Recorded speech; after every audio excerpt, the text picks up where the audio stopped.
What's up, y'all, and welcome back to Seton Hill Studios. Hope you're having a great day so far. Today, we're taking a trip back through time. We're going to be checking out Eric Johnson, Cliffs of Dover, live from Austin City Limits. This live DVD, when it came out, is what inspired me to take the instrument seriously, and it just forever changed the way that I viewed, learned, and played the guitar. It was absolutely paradigm shifting for me, and I knew I wanted to play and sound like this guy. He's my favorite guitar player of all time. I love everything the dude does. He can't miss for me.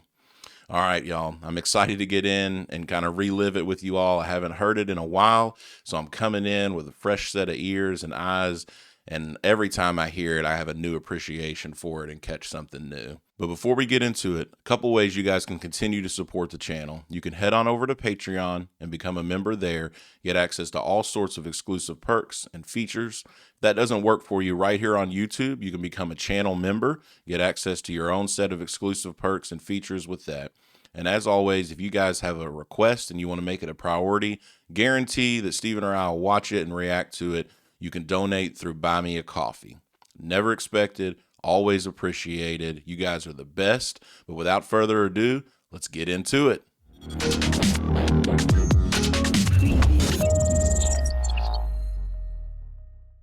All right, folks. Eric Johnson, Cliffs of Dover. Let's get into it. Excited to hear it again. It's honestly been years, I think, since I've heard this version in its entirety. So I'm excited, man. I'm like kind of giddy because I just know, like, oh my gosh, I'm just ready. Let's go.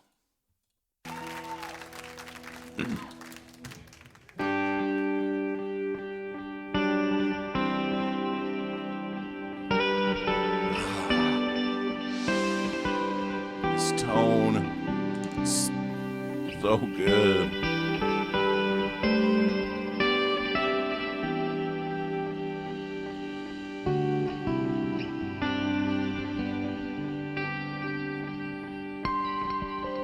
Oh, so that right there, those false harmonics there, that was the first time I'd ever heard that. When he did that, there's a couple things already that I was like, well, how did he get that loop in the beginning? It took me a while to figure it out, searching through some different things, but he had like a rack mounted MXR delay with some kind of like freeze hold. And that's how he got that kind of, hanging, droning chord behind him there. Those what they call open triads, I think is what they've been dubbed, just wide interval chords that are not your normal inversions, played that way on the guitar. Like he was pioneering this stuff back then. I think this is like the late 80s, if I'm not mistaken, like 87, 88, when this was done. And when I heard that, I was like, why don't my chords sound that way? Like, well, one, because I'm not Eric Johnson, but two, it's just those wide interval voicings of the triads there that make them what they are. Like, they're instantly recognizable. Like, I hear a chord like that, and I'm like, oh, it's Eric Johnson, or someone trying to be like Eric Johnson. And then those artificial harmonics, man, I heard that, and I was like, the guitar can't do that. And I didn't even know about, like, the regular harmonics at, like, the 5th, 7th, and 12th fret. And then I heard those, and I'm like, but it's still not that. And as I learned and I grew, I'm like, oh, well, you can do, at different intervals, you can create false harmonics by picking, 7 frets up, 12 frets up.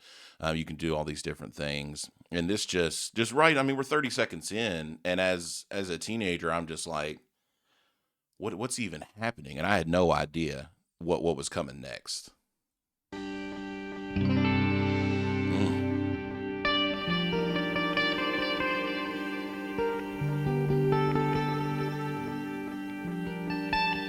Hybrid picking, so clean.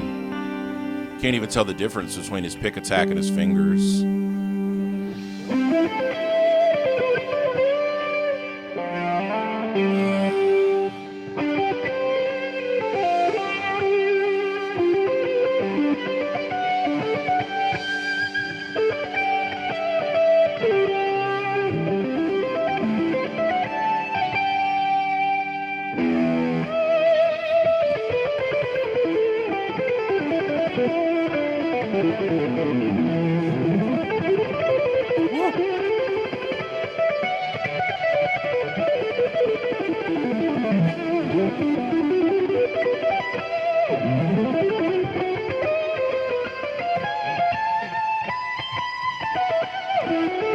So he's really well known for just crazy fast pentatonic runs, like what you just heard. The thing that a lot of people don't understand is like most of the time when you run the pentatonic scale, it's like 2 notes per string is how most people learn it. So you wind up naturally wanting to do groups of 4. So, you'll walk up 2 strings maybe at a time. You'll get 4 notes, play that as a group, get it fast, keep it moving. A lot of stuff that you hear is in groups of 4. He does groups of 5, and it's like, oh, well, it's just 1 extra note. It's not that serious. It is that serious. Like it's not a simple thing to add that extra note in there. Um, and keep the pattern going. It is extremely difficult, and it's why he's known for that. And it's like an instantly recognizable thing. Nowadays, you'll hear Eric Gales do it, you'll hear Joe Bonamassa do it, but he was really like the one that was like, oh, pentatonic groups of 5, it's Eric Johnson, and his lead tone. I I didn't know guitar could be that smooth, but yet have that much gain and that much power and sustain. And he's playing a Strat. Like he's not even playing a humbucker guitar. He's doing all this with a Strat. And there's so many things about this. The first time I heard it, I was just like, that's not possible. And I find myself saying that a lot these days as I'm doing more reaction videos and seeing things like, but when I was a kid, I was like, how is this? He's not human. He's just not human.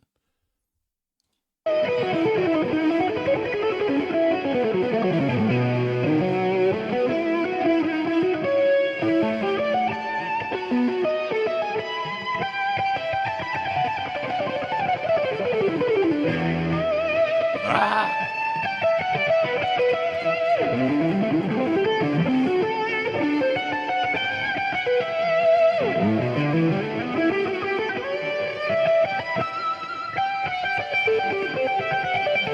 There's the iconic line from the intro.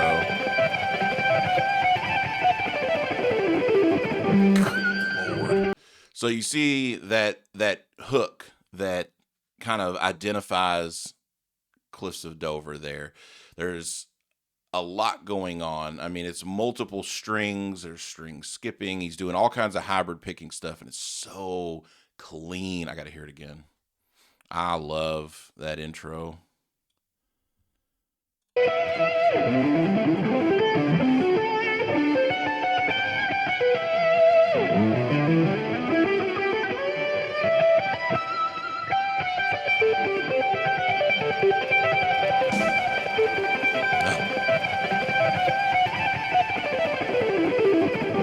So his pointer finger is rested on that high E string the whole time, and he's alternating all these other strings with his pick while keeping that consistent. Ugh.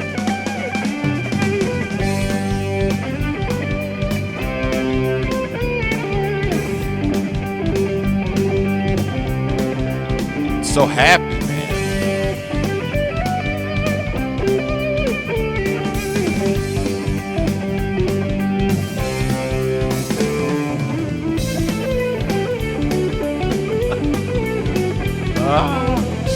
I love this song.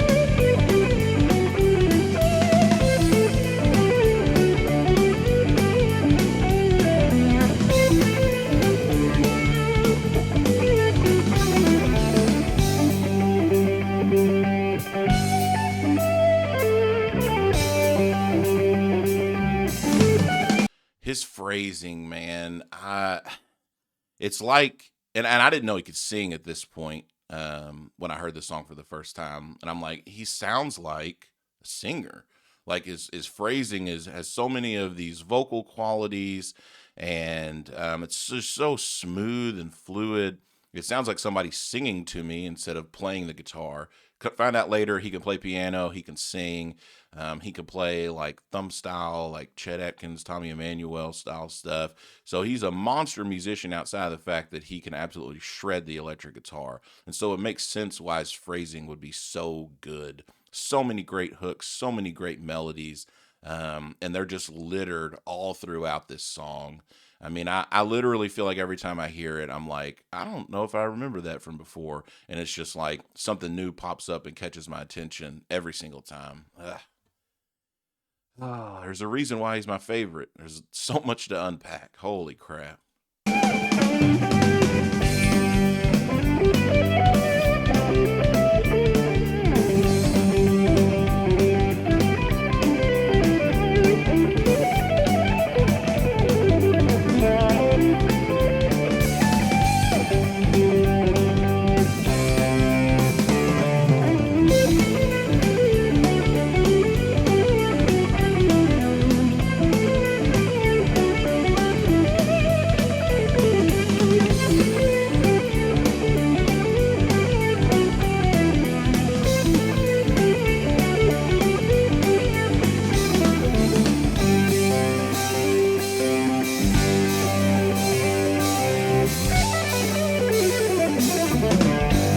I love that lick.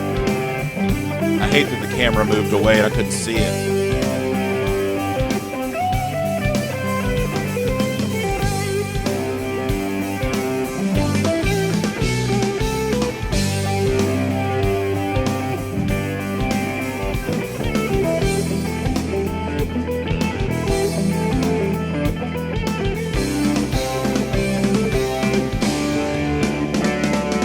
All right, before we get into the big solo, because I know it's coming, his tone, man, is just, it's out of this world.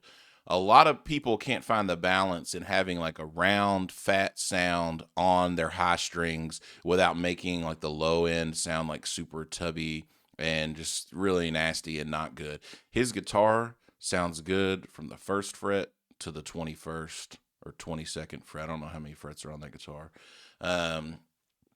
But it just sounds good, man. He plays those high notes that you would see it coming. You're like, oh, that's going to be kind of piercing or shrieky. And then it's just like, nope, sounds warm. It sounds full. So good.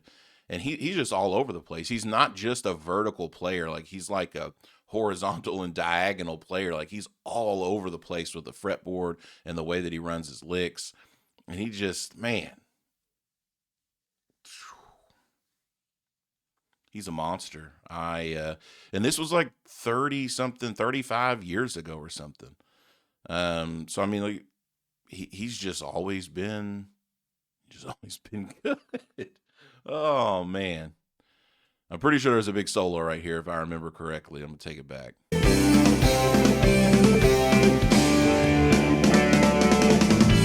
Oh no, not yet.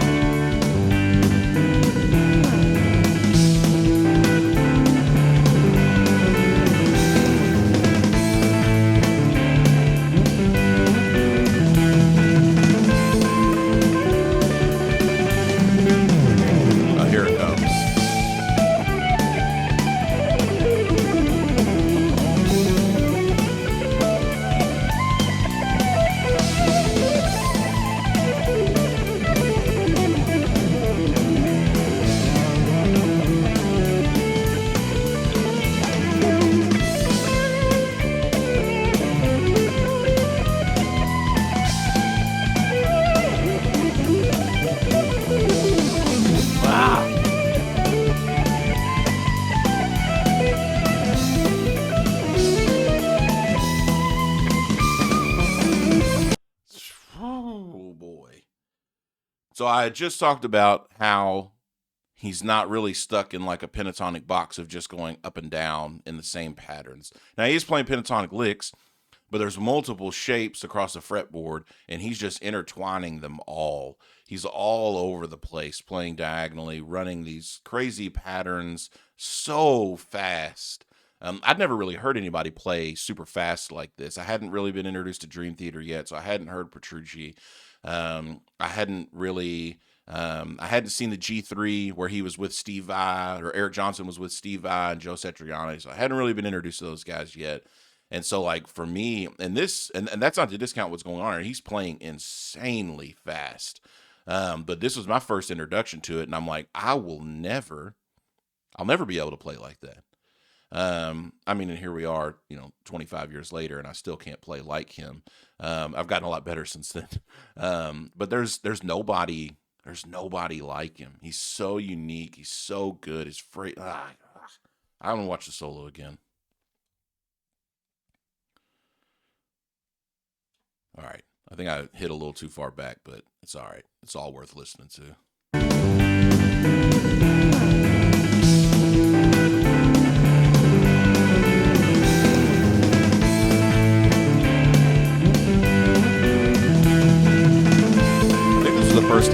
seen somebody use their thumb like that too.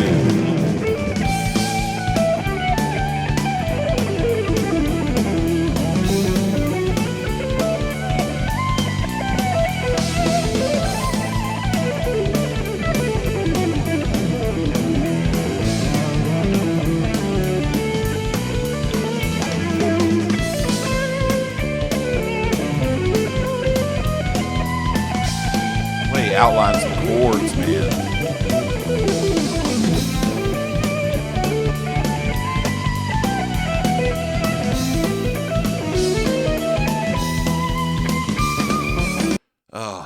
All the best guitar players know that the best way to make your solos really hit is to play around the chords, outline the chord shapes.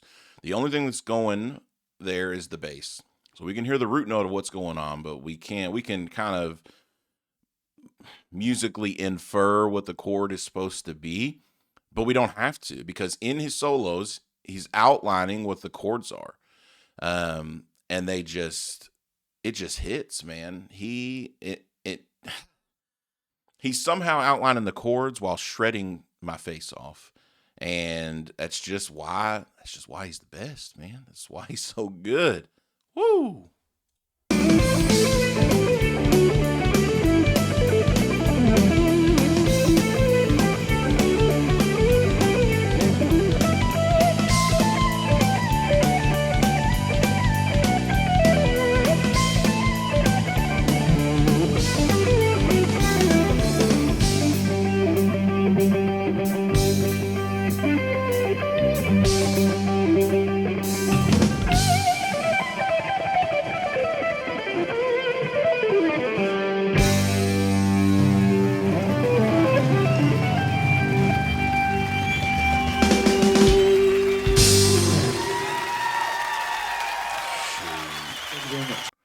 Oh my goodness, man.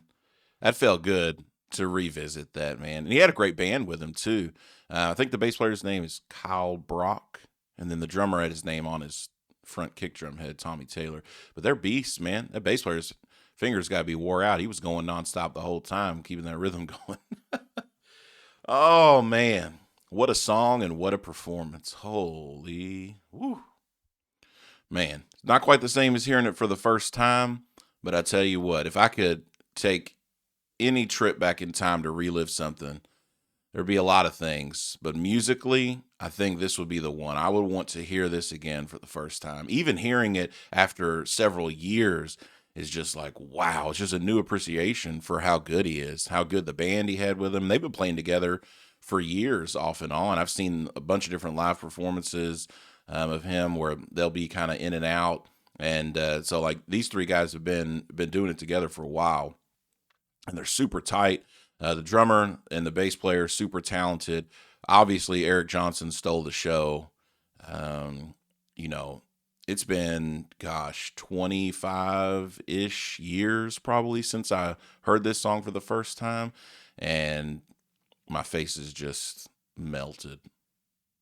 Mind blown all over again. He's my favorite. And, hopefully you understand why, he's just the best. I could listen to this dude all day. Give me this album, Desert Island, I'm good. I'm good. All right, y'all. Make sure that you hit the like button on the video, subscribe to the channel, and hit that notification bell so you're made aware every time we drop new content. As always, appreciate you guys, and we'll see you on the next one.